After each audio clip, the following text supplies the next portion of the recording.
Bonjour à tous et bienvenue dans cette nouvelle vidéo. Aujourd'hui, nous allons parler de TikTok, l'application qui cartonne chez les jeunes, mais qui fait aussi polémique dans le monde entier. TikTok, c'est quoi?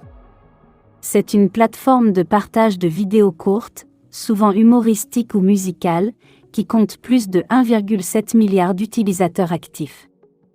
Mais derrière ce succès, se cache aussi une face sombre. TikTok est accusé de collecter et de transmettre les données personnelles de ses utilisateurs au gouvernement chinois, de censurer les contenus qui ne plaisent pas au régime, et d'influencer les opinions publiques. TikTok est-il vraiment un danger pour la jeunesse et la démocratie? C'est ce que nous allons voir dans cette vidéo. Tout d'abord, il faut savoir que TikTok n'existe pas en Chine.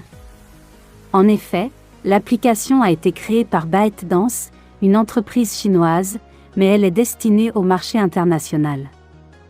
En Chine, il existe une version locale de TikTok, appelée Douyin, qui est soumise à des règles strictes de contrôle et de censure. Par exemple, il est interdit de parler de politique, de religion, de droits de l'homme, ou de critiquer le Parti communiste chinois.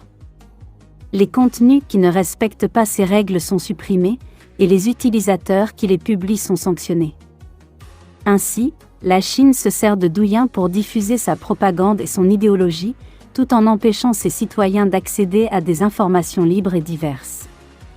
Mais alors, pourquoi la Chine a-t-elle créé TikTok, si ce n'est pas pour l'utiliser chez elle?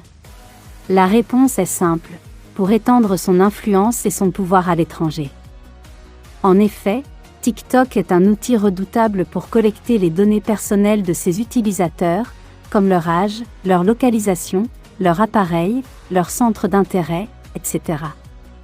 Ces données sont ensuite stockées sur des serveurs situés en Chine, ce qui fait craindre qu'elles ne soient accessibles au gouvernement chinois, qui pourrait les utiliser à des fins d'espionnage ou de manipulation. Par ailleurs, TikTok est aussi soupçonné de censurer ou de favoriser certains contenus, en fonction des intérêts de la Chine.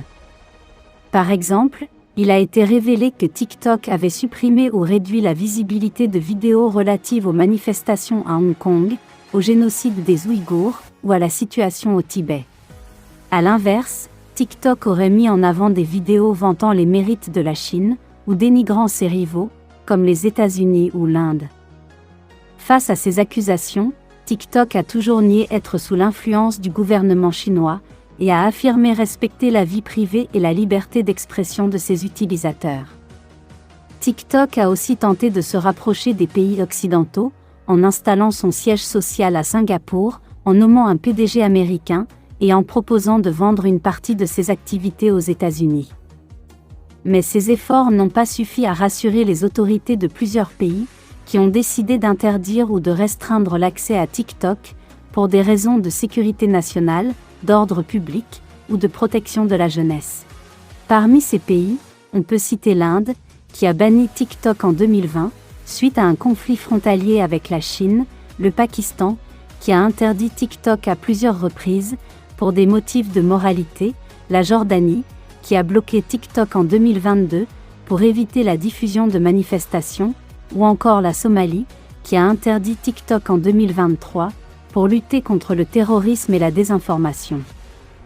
D'autres pays, comme la France, le Canada, la Belgique, l'Australie ou le Royaume-Uni, ont interdit l'installation de TikTok sur les téléphones professionnels de leurs agents publics, pour prévenir les risques de fuite de données sensibles. Alors, faut-il avoir peur de TikTok? Il est difficile de répondre à cette question, car il existe peu de preuves concrètes des agissements de l'application et de la Chine. Néanmoins, il est indéniable que TikTok pose des problèmes éthiques, juridiques et politiques, qui méritent d'être pris au sérieux. TikTok n'est pas seulement une application divertissante, c'est aussi un instrument de pouvoir, qui peut avoir des conséquences sur la vie privée, la liberté d'expression et la souveraineté des pays. Il est donc important de se montrer vigilant, et de ne pas se laisser manipuler par les contenus qui nous sont proposés. Il est aussi nécessaire de se renseigner sur les conditions d'utilisation et les paramètres de confidentialité de l'application, et de les adapter en fonction de nos besoins et de nos attentes. Enfin, Il est essentiel de diversifier nos sources d'informations, et de ne pas se contenter de ce que nous montre TikTok, mais de chercher à connaître la réalité des faits, et les différents points de vue qui existent. Voilà, nous arrivons à la fin de cette vidéo. N'hésitez pas à vous abonner à la chaîne YouTube de Damas Sterling David Jr. et à partager vos commentaires, questions, suggestions ou impressions concernant cette vidéo. Un grand merci à vous et à très bientôt.